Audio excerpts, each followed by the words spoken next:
God can do. No place on earth I'd rather be than here with you this morning. I'm glad that you're here. You're here with me. The empty net syndrome, not the empty nest, but the empty net. You know, this morning's a sermon about how we view things, perception.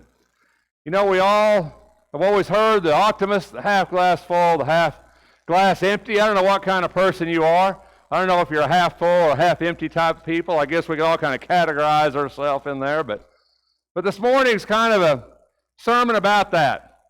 And it has to deal with Peter and the calling of Peter. It happened while the crowd was pressing around him and listening to the word of God.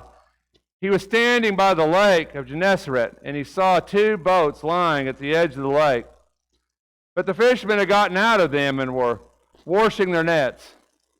You know, we've heard this story a lot. Most of y'all are familiar with the story, the calling of Peter. There's a lot of things about this story that have always appealed to me, and a lot of things that I think that we often miss when we look at this story. You know, I'm kind of Peter in this story. Everybody's gathered around Jesus, listening to what he has to say. But where's Peter? Did you ever think about that? You know, Peter's not in the crowd. Peter's not over there gathered around Jesus, pressing around him. Peter's doing what he does. Peter's doing what he has to do. Peter's a fisherman. He's a business owner. He has people to feed and mouths to feed and people to take care of, right? And so everybody else is listening to Jesus, and we always talk about Mary and Martha, but this is kind of a Mary and Martha moment, right? Everybody's around there, but yet Peter, what's he doing? He's doing his job, right? Been out all night, hasn't caught any fish. I don't know his situation. I've owned a business for a lot of years, and I know what it's like to not catch any fish. I know what it's like to worry about how you're going to pay things, how you're going to pay your employees, how you're going to pay your bills. Things don't go good, something goes wrong. You're dependent on the fish, right? You're depending on those fish. That's your living. That's what you got to have. You don't have fish, guess what? Kids don't eat, house mortgage doesn't get paid, wife gets mad at you, doesn't get to take that little trip she always wanted to take, right? Peter's doing what he does. Been a hard night. Been working hard. I've been there. Most of y'all have probably been there. He's worked all night. Cleaning up his nets, getting ready to go home. People are pressing around Jesus. He's probably kind of half listening to what's going on, to what's being said, but not really paying as much attention as maybe he could or maybe he should. But I know his mindset. He's tired, wants to get this done, wants to go home. It's not going to be a good day when he goes home. Wife's going to say, how'd it go? Peter's going to say, oh, well, not so good today. No fish. He's going to say, well, you're going to have to catch some fish, Peter. We got to have some money. And he's going to say, well, honey, I know. I'm going to try again tomorrow. I'll try a different spot tomorrow. You know, we don't realize it's just life, right? Just like we have our life. And that every day doesn't go good, and some days go good, and some don't. Peter's just doing the best he can, trying to make a living. Here's this Jesus kind of disrupting things. You know, there's a scripture, Romans 8:28. It's one of those pericope scriptures I was talking about this morning. One of them you pull out, kind of hold in your heart sometimes, or I do. In Romans 8:28, it says, all things work together for good to those that love the Lord and are called according to his purpose. You know, that's hard to see in your life sometimes, isn't it? When your net's empty. You don't have a hard time seeing that from God. All things work together for good. It doesn't say all things are good. God never says that. He never says all things are good. But he says all things work together for good to those that love the Lord and are called according to his purpose. And we kind of got to wrap our head around that. And so it's not a good thing that Peter's nets were empty. That wasn't a good thing. But God's going to turn it into a great thing. God's going to turn it into a powerful thing. Because that's what God does with our life. I think we're defined a lot more as a person by our failures than our successes. And I know the world doesn't judge you that way. The world doesn't see things that way. You know, if you fail 100 times, the world's never going to put your plaque on the wall and says, he failed 100 times. Right? They're never going to do that. But the truth is, the way we deal and handle with our failure and the way that failure influences our life as a church and as a people and as an individual really defines who we are. And I think it's the same way here. You know, if the net had been full, if that net had been full, right, then they never would have met Jesus. I don't know why I'm not going. They never would have met Jesus. So, I mean, there was a powerful thing right in that.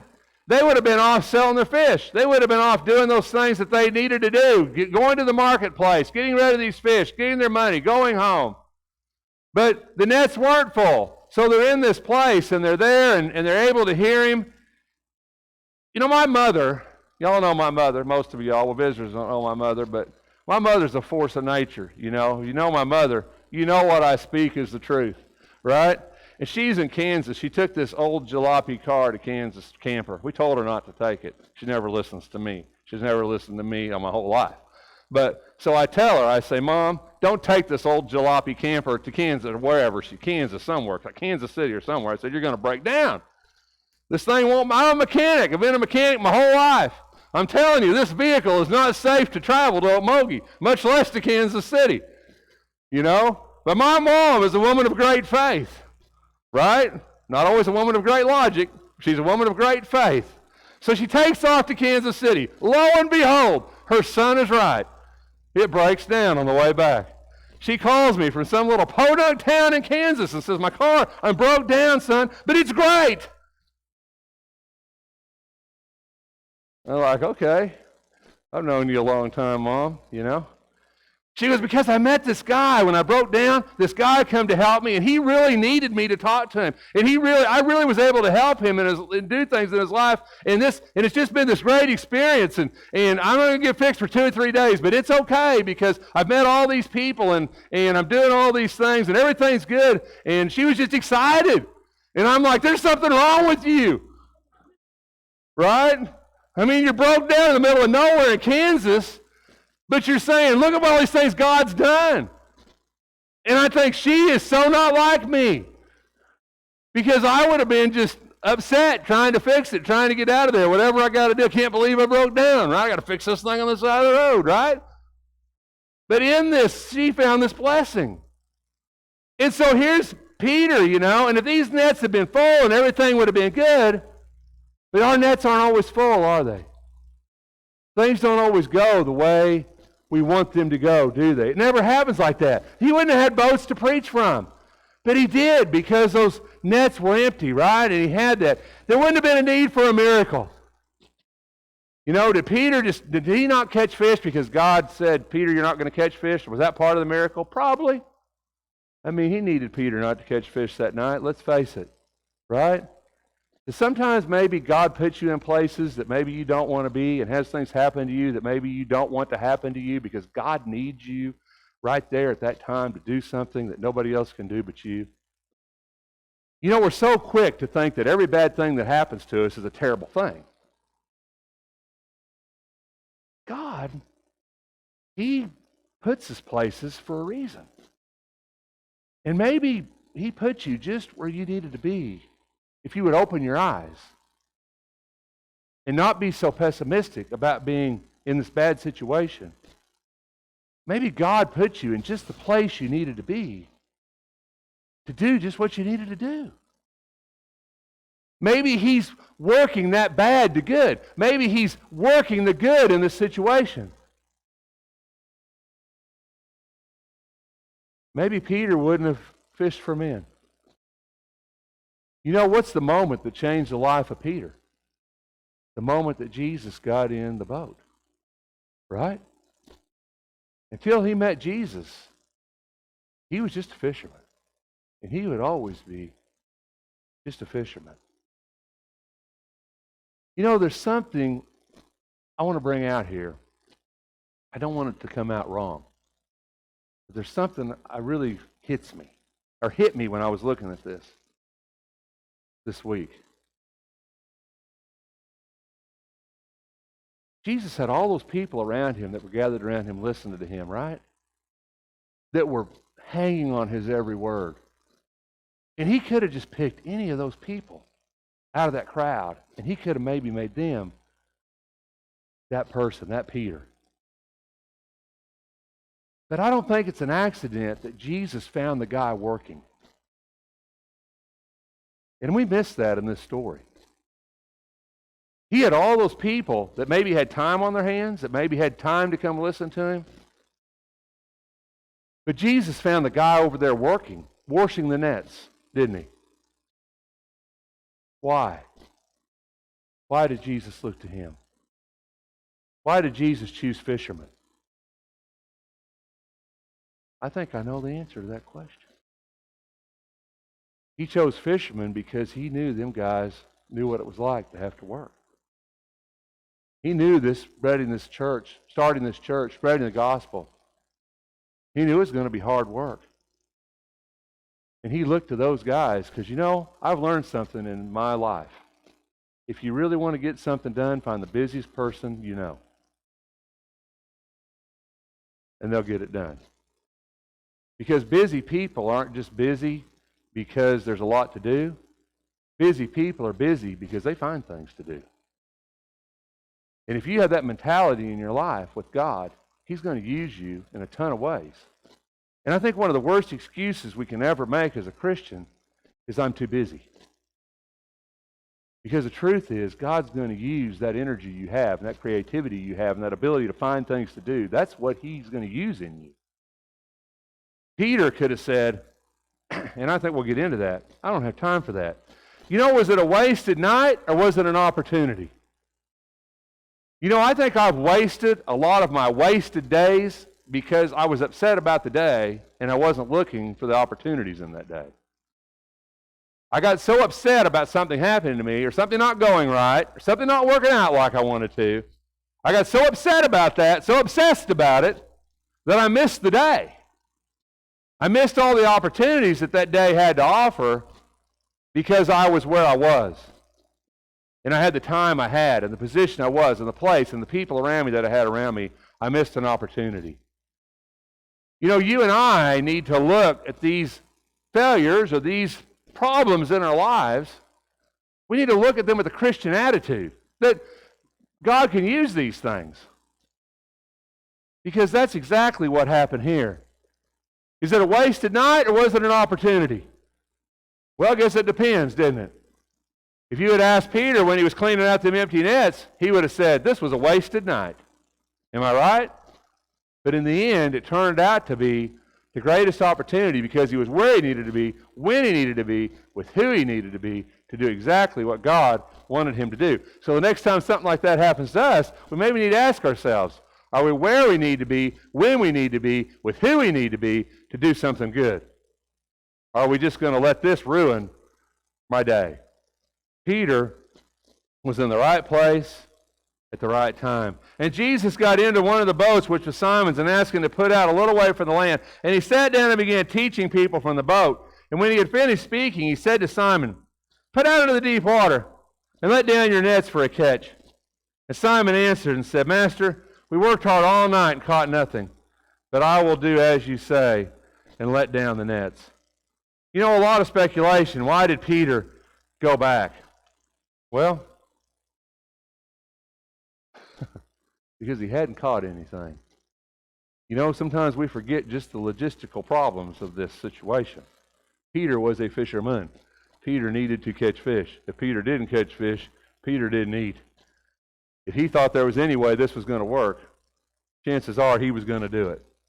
Because I've been in those situations and took something else because I needed it, even though I was tired and I didn't want to because I knew I needed to do it. Peter thought, if there's any way this is going to work, I need to do this. There was a motivation there for Peter to get out and to do that. But it worked too good, didn't it? Isn't that kind of funny? I want fish, but not too many. Right? This thing worked. It almost worked. It almost worked too good, didn't it? These nets had been washed. He was already cleaning them up. He was already getting ready to go home. He was tired. He was ready to quit. He was done. But something made him go. There's always that speculation. Was it Jesus? Was it because he had been listening to Jesus teach and because maybe he'd heard and he thought there was something to this guy? Was it just desperation? If I can catch fish, I really need to go try this. Maybe this guy's the best fisherman on earth. I don't know that he's the son of God. I know he's a miracle worker, but hey, if this guy knows how to catch fish, maybe I should listen to him. Maybe there's a chance this will work out for me. And so he goes out. For some reason, he goes out. He tries it. He makes that effort, and he goes out. And the thing about Peter is he was able to put that past failure behind him. Are we able to do that? To fail can just drive us to a point of not wanting to try again. You ever done that in your life? You've done something so many times and you just say, this is just not going to work. I don't know why I bother. You ever say that? I don't know why I bother. I'm never going to do that again. You ever say that? Anybody here ever say that? Never going to do that again. Right? We tried that and it didn't work. Yeah, Larry says, absolutely. So we tried that and it doesn't work. We do that in the church all the time. We'll start a ministry. Something will start. Maybe it'll go good for a little bit. Maybe it doesn't work out. And then 2 or 3 years later, maybe things change, right? Maybe the congregation changes. Maybe people change. Maybe the situation changes. And we say, well, let's try this again. And they're like, oh, that ain't going to work. We tried that before. It's not going to work. Why are you bothering? Why are you wasting your time? Well, because maybe we need to try again. We can't use our failures, our past failures, as an excuse not to try. Because I've learned some things in life. I'm getting old, so I can share these old men wisdom things now. Couldn't do that when I was before I had gray hair. But now that I've got gray hair, I can share these old man wisdom things, right? And I've learned a few things in life. Sometimes things that don't work one day might work the next, right? And Peter, he wasn't so afraid of this failure. He didn't let it hold him back. He used it. He said, I fished all night and didn't catch anything. Jesus says, try it again. Peter's enough of an optimist. Peter's a guy half glass full, right? Peter's enough of an optimist to say, okay, one more time, right? Are we that kind of person? Or when something happens, will we be like guy that says, no, I'm just not going. I've had it. I've been out all night. I'm tired. I fished on. There's nothing out there. And I don't know why on earth you want me to go back out there. I'm going home, right? My wife done sent me a text message, says breakfast is on the table, and she's going to be mad if I ain't there in 30 minutes. I'm going home, right? But Peter says, no. Peter says, no, I'm going to go. I'm going to go out again. Is that us? Did we say I've tried that before? Or did we say, let's try one more? So many times in the church, ministries just get killed because it didn't work the first time. But I'm here to tell you, a lot of things in life don't work the first time. Wasn't it Thomas Edison, or I get that wrong, that did 99 tries or 100 tries and didn't get the light bulb? And he said, you failed 100 times. And he said, no, I just found 100 ways not to make a light bulb. Right? I might have that quote wrong, but it's something along them lines. The truth is, if he would have stopped after one, I guess we'd have had a light bulb, but it wouldn't have said Thomas Edison on it, right? It would have said somebody else. But he knew that failure was just another step towards success. You and I need to learn that too. Peter got a great lesson that night from the Lord. When they had done this, they enclosed a great quantity of fish, and their nets began to break. So they signaled to their partners in the other boat for them to come and help them, and they came and filled both boats, so that they began to sink. You see, it worked too good. You see, sometimes ministries or things in life fail because it works too good. We're not set up to handle it. And when it starts to get too good, it gets out of control, and we can't seem to grab that in, and so we just kind of kill it because we're like, we can't handle this. It's too much. When I was doing this lesson, I thought back several years ago when I started this deal of feeding people on Wednesday night. And that was a great ministry, and I've wrestled with that a lot since we quit doing that. We was at a unique place in this church that we was able to do that. We had the food to do it. We had the people to do it. So we started doing these meals on Wednesday night, and it got huge. And it was huge. Those of you who are here, you remember that, right? And we had more people on Wednesday night than we would have on a Sunday morning. We literally would have, 150, sometimes close to 200 people we'd be feeding. A lot of them would stay for Sunday school. A lot of them didn't. And we started getting these kids at school, and we had these huge groups of kids here, and it got out of hand. And it just got to the point that we thought we couldn't handle it anymore. And so we quit. It got to the point, some of the kids were having trouble with some of the kids. We was having trouble with some of the adults. There was some fighting going on, bickering going on. We had a kid get hurt one night out here playing. We got kind of overwhelmed. And we just kind of pulled it back. And we just said, well, we just can't do that. And I've wrestled with that for all these years. And a lot of that I see is what's going on right here with them. You know, this almost worked too good. And a lot of times ministries die and things die in your life, not because they fail, but because once they really start to succeed, you realize you can't handle it. You don't have the resources or the ability or the time or the energy to handle it. It worked too good. And that's kind of what happens here. This is working, it's working too good, right? The boats are sinking. The boats are sinking. And when that's happening, and Peter's in the boat, and that boat's his livelihood, and these nets are his livelihood, and that's his family's living. I mean, that's how he makes his living. And he's got this overwhelming supply of fish, but the boats are sinking. And if you're Peter, are you rejoicing over the fish? Or are you crying over the boats and the nets? Right? Where are you at now? Where are you at this point? You know, you've got to this point, and you're thinking, what am I doing? I mean, I'm going to lose everything. I've got all these fish, but I'm going to lose everything. Everything's sinking. I can't handle this, what God's put in my life. It's just too much, and I can't handle it anymore. But Peter does the right thing. Peter says, get these other boats to come help us. There's a lot of speculation. Maybe that was Andrew. Maybe that was Andrew, right? Maybe that was the Sons of Thunder's boat coming over to help them. You know, maybe that's who came. Maybe that's how there's a lot of speculation about that. I don't know if that's true or not. But he called in people to help, didn't he? But when we get overwhelmed, is that what we do, or do we just shut down? You know, a lot of people just shut down. It gets so overwhelming, and then they just like sit down, like, I'm just done. I just can't. I'm just shutting down. Right? You ever have people tell you that? I'm shutting down. I'm not going to do it anymore. You know, when God blesses us, we have to have the wisdom to handle that blessing. We have to have the wisdom to do with what God's given us the right thing. There's so many different ways we can look at situations in our lives, and I hope this sermon helps to illustrate that. Because all these are real things that happen in our lives every day. Being overwhelmed, failures, disappointments, things not going like we want them to go. These happen every day in our lives. How do we respond to those? How do we see God's hand in those things that happen?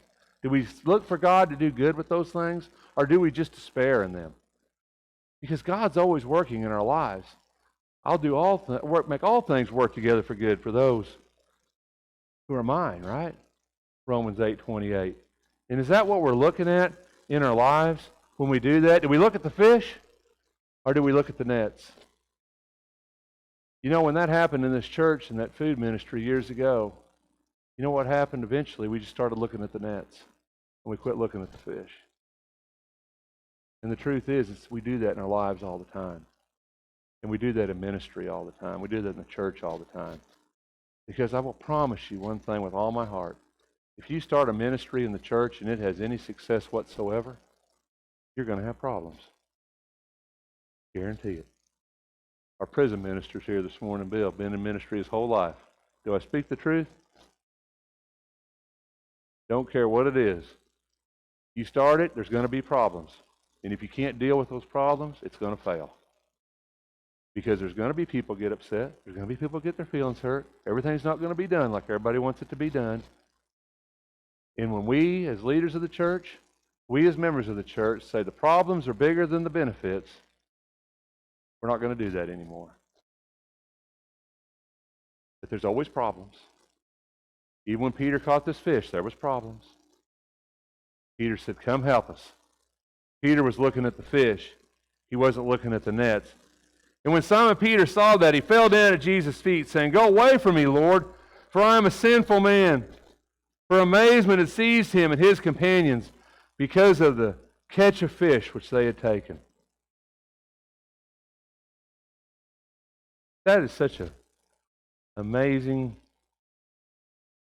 Wouldn't you like to have been in Peter's mind? I would, right here, this minute. I would like to have been in Peter's mind and know what was really going on inside of Peter's head. Because I can't answer the question. I think Rex, if it would have been Rex, a can't answer for Peter.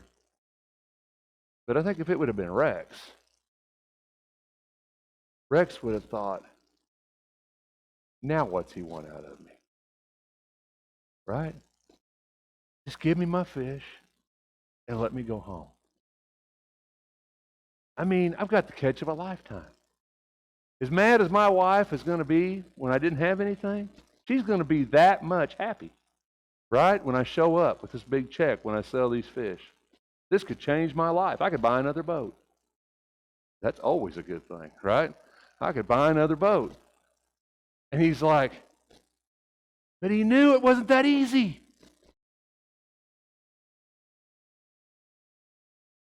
And so he falls down at his feet. He says, go away. Why does he say that? Go away, Lord. For I'm a sinful man, Peter says. I don't deserve you. I don't deserve this. And I really don't want to do, at this point in my life, what I think you're going to want me to do. So just leave me alone. You know, there's times in our lives that God, He's pushing you, leading you to do things. You know He is. And sometimes you just want to say, just leave me alone.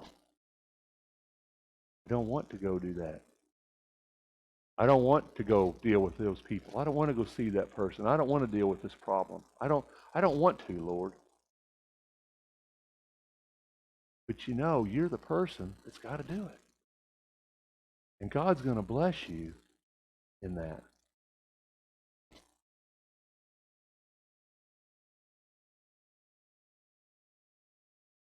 But I want to promise you one thing.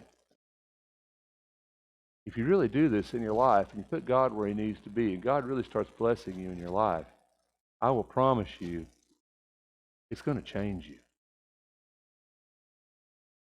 You know, God didn't step into Peter's boat and say, Peter, you can be just what you are and how you are and do what you're doing, and I'm going to work around that. God said, Peter, you're going to have to leave the boat.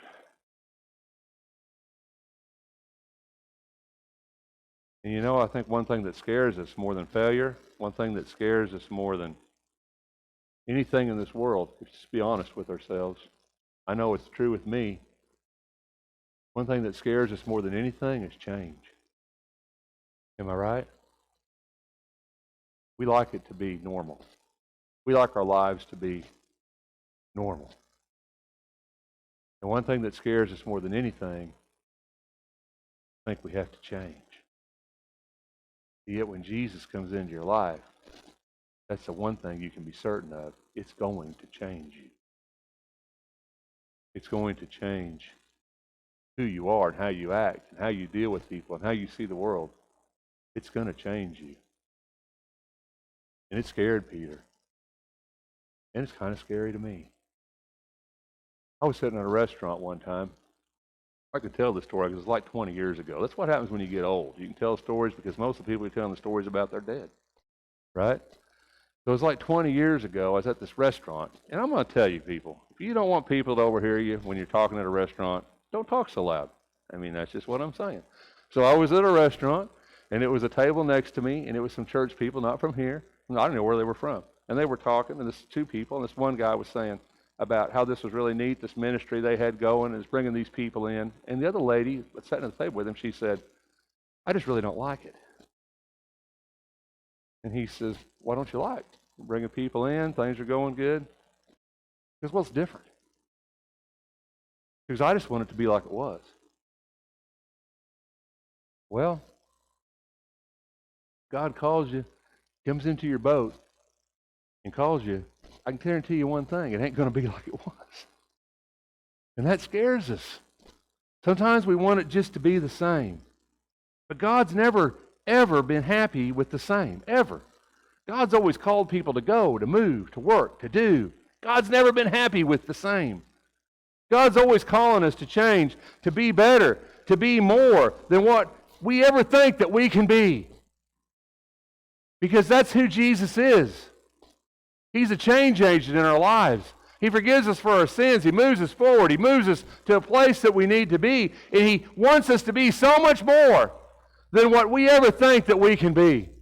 And I will tell you, if we're not more because of Jesus than we are without Him, we're really not being who Jesus wants us to be. I want to say that again. I want to say that a little different, because I think it's true. I've thought about this a lot the last few years. Said it from the pulpit a few times. I believe it. Try to put it in my life as much as I can. You know, I think I'm a pretty decent person. I do. I mean, I'm not trying to pump myself up, but I mean, I think I am. I don't have a desire to go murder anybody, cheat anybody, steal anything. I mean, I'm all right. You know, I'm all right. And even if I wasn't a Christian, I don't think I'd be a bad guy. I mean, I think I'd be a good neighbor. I think I'd be a good friend. I think I'd be a decent husband, maybe a halfway good father. I don't know. But I think I'd probably be an all right guy. But the truth is, if I'm that guy without Jesus Christ in my life, then what should I be with Jesus Christ in my life?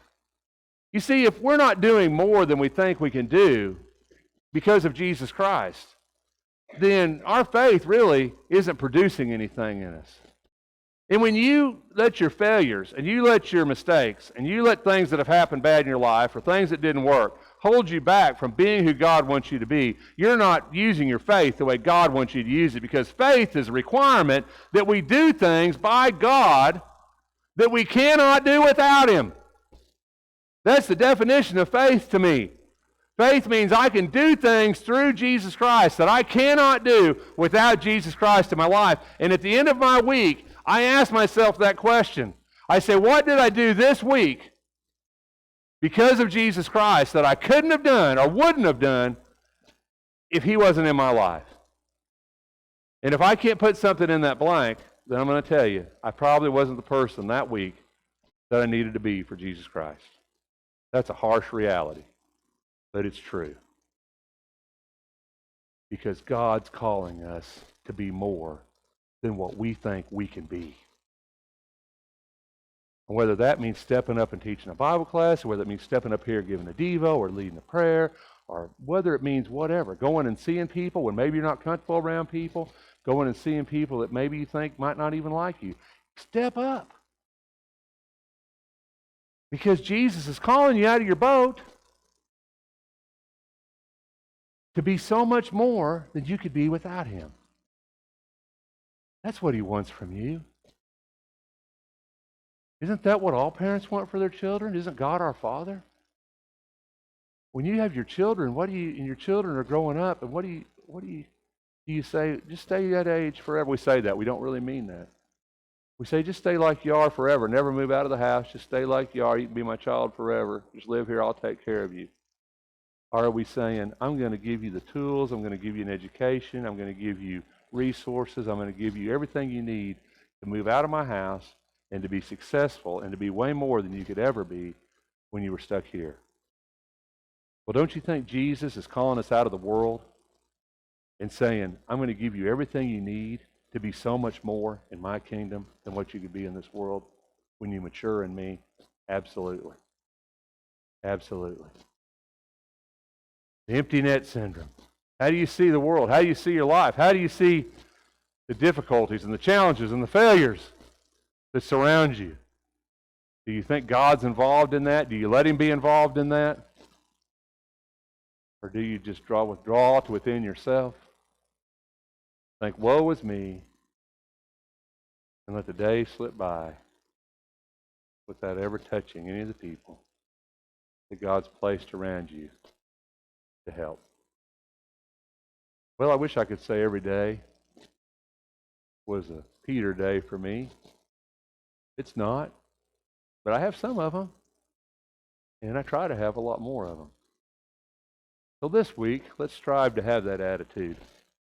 The attitude that we can be a lot more with Christ than we could ever be without Him. If we can help you this morning, if you need the prayers of this church, we can assist you in any way. Won't you let it be known while we stand?